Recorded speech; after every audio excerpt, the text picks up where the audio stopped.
back to Living Overseas with Fees. So, today I'm going to talk about what it means to travel black and chilled. So, if you watched the previous video, I ended up telling you what the whole entire chilled part means, right? So, chilled for me means chronically ill and disabled. It's just my nice little way of saying that instead of having to say it all the time. So, when we talk about traveling black and chilled, it's really important that there are certain things that we need to keep in mind and that I even had to keep in mind um, when traveling. Like I said, I've been traveling since I was a child, so it's been nothing new to me. I even used to travel, like by the age of 5, I was actually traveling by myself. And I know that y'all are probably like, what? It's possible? Yes, it is more than possible for you to travel by yourself, even as a kid. The cool thing is that when I was younger and I had to travel back to go back to Africa to go meet up with my father and my brothers, and then to even for us to go back to Cameroon, there were times that my mom couldn't travel with us or travel with me when I was younger because of just like scheduling and things like that. She was in college, she was getting her degree, the whole nine. I was out of school, so it was just easier to kind of send me on my way. Whole thing is this: when you were younger and you're traveling by yourself, you would actually just contact the airline, let them know that you have a child that is traveling, and guess what? The airline and their flight attendants would be the one to take care of you. Back in the day, you had to wear this like funky little pouch or whatever else that had that had like all your information, your passport, your ticket, everything like that, or whatever else. I think they've done definitely a better job of it, but you could travel in that manner. So I was doing that even as a kid. So I was never afraid of traveling. I actually enjoy traveling. And the cool thing is that it's just quick little tip, especially if you have like nibblings, nieces, nephews, or you have family members that are really young that they need to be able to travel by themselves. Do not be afraid to allow a child to travel by themselves, especially if you contact the airline, you let them know what's going on. Because one thing that a lot of people don't know is that all airports actually have children's lounges. Yeah, so like those big adult lounges that we have to pay for nowadays or whatever else, kids get them too. But they don't have to pay extra for it. It comes with it because your child is traveling by themselves. So if they have like a layover or something, and usually I would have to have a layover, it was either in Germany or in Switzerland. We would go to the children's lounge, and the children's lounge, y'all, chock full of stuff: toys, books, all the things, food, snacks, all of the stuff. The kids don't have to pay for it. It's just a part of it. Like they are taken care of by the airline. And the reason why I say don't be afraid, especially when you have like nibblings and all this other type of stuff, to let them travel by themselves in this way is because the airline and the airport have to take care of them. Period. It becomes a liability if anything would happen to you or to that child. So they're not going to let anything happen. Plus, airports tend to have like really top notch security. I promise you, you'll be fine. They will be fine. So yeah, I used to travel like all the time, like I said, when I was a child, and I even traveled by myself. But as I got older, travel was not the same for me anymore. As you're getting older, the more that you're dealing with, the more that, I was adulting. Now, the more I started to see that I needed to like be really, really mindful of myself as I was traveling, right? And especially for the sake of me traveling with a chronic illness and an invisible illness of all things, right? So traveling with an invisible illness, specifically with like sickle cell, the thing that it's so interesting because like a lot of doctors, I think these days they're doing better about it, that they that they're like okay with sickle cell patients traveling. But the thing is this: with having sickle cell, there were definitely things that I had to start doing differently as I was traveling, because it is possible to have a flare up on a plane because of cabin pressure, the whole nine. And then on top of that, if you're stressed, if you've been running through the airport to go have to catch a flight, all that other type of stuff. Look, I used to do that, and there have been very few. I can't count, like I could count probably on like one hand how many times ever it's happened. But the times that it has happened, ooh, it has not been fun having a flare up in the middle of a flight. And especially I'm the type of person that's like, I never had a flare up so bad that there had to be like an emergency landing or anything like that on my behalf. But it's also because I always took precautions as well too. So, I always made sure that I had like things on me that I needed to ensure that I wasn't going to have a flare up on a flight. And like I said, I've been traveling since I was a kid.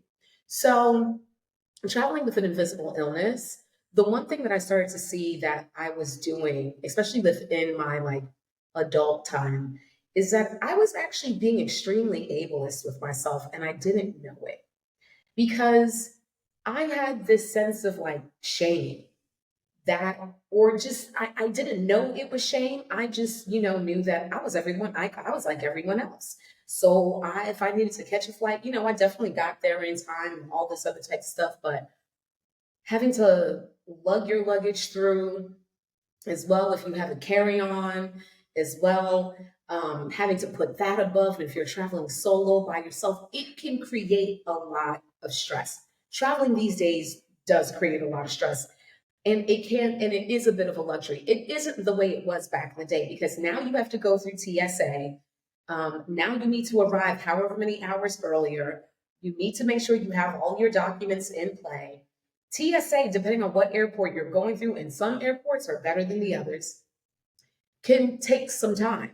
And then on top of that, depending on where you're landing, especially if you're traveling outside of the country, you need to be mindful. Now you are technically an immigrant in this country. Well, not an immigrant, but you're an expat, or yes, you're like in that mixture of like being an expat traveling through, right?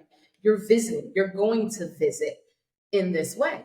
So there are different things that you had to take into consideration. Now, mind you, traveling while black and chilled, especially when I was younger, a younger adult, um, I was traveling as an immigrant. I didn't have that blue passport. So that made things a lot different for me as well too, because that meant I also had to be mindful of like immigration. I had to go through those immigration lines. And no, we don't always, even as US citizens, you don't always get preferential treatment when going through these airports because it's not your country.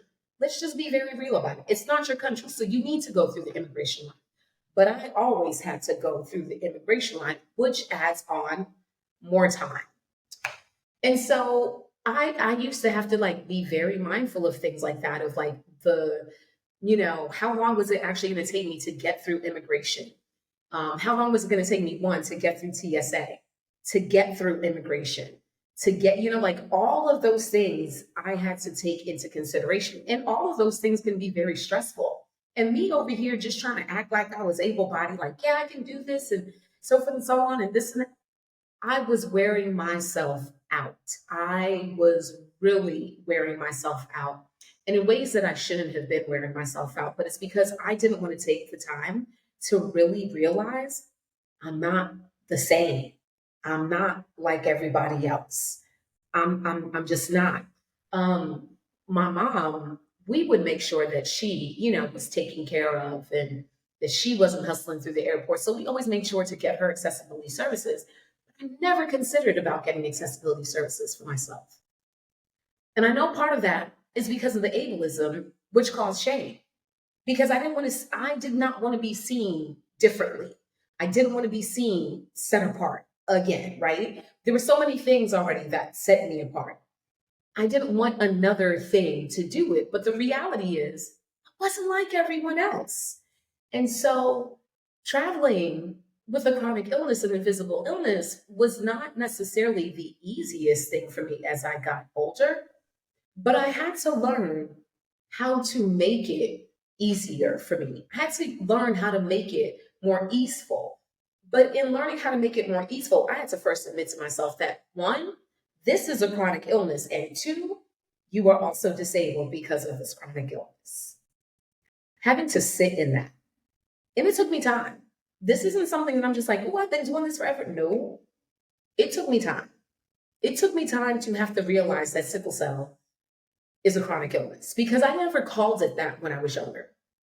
I never called this when I had a chronic illness or a disability. It wasn't something that we ever saw in that way. I knew it was a chronic, like I knew, but I didn't know in that it just wasn't connecting because how I was living, just even my daily lifestyle and my routine and the things that I did, I was trying to live like everyone else. I was trying to just fit in. I just wanted people to see me for who I was. I didn't want them to have to deal with me for the sake of me having this chronic illness.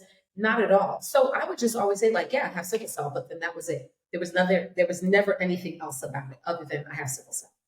And the way that I flattened myself, because I wouldn't just be honest about this is a chronic illness. Call a thing a thing. You need to call a thing in order to be able to deal with said thing. I wasn't doing that. And then even saying, this is a disability. Even according to the US government, this is a disability. I didn't want to do that. Like I just didn't. And it was because of the shame. But the shame was coming from ableism. And if you understand where ableism is also coming from as well, too, and the things that were impacting this ableism, because let's just be very honest. Those of us who have chronic illnesses, whether they be visible or invisible, those of us who have disabilities, right, whether they be visible or invisible, we get treated differently. You already then move yourself into the margins. Just having those things move you into the space of being marginalized even again. And I didn't want to be marginalized again. Also, the other side is like, I didn't want people pitying me. That was like the worst thing. I couldn't stand when people would pity me for having this genetic disorder. Like, I didn't ask for it, y'all. I was born with it. What you want me to do? So the pitying just did not help, which also pushed me from realizing that this was ableism, that I was being very ableist to myself, and that I was not admitting certain things, which was causing me more harm. Hey, hey, hey. So if you really like that video and you want to get the rest of the details and the tea on what it's like for me living overseas with ease and what it took for me to transition from the US outside, then do me a favor. Go subscribe to the Patreon because that's where you're going to get all the details. You're going to get all the stories and you're going to get this entire series of what it's like for me actually living overseas with ease.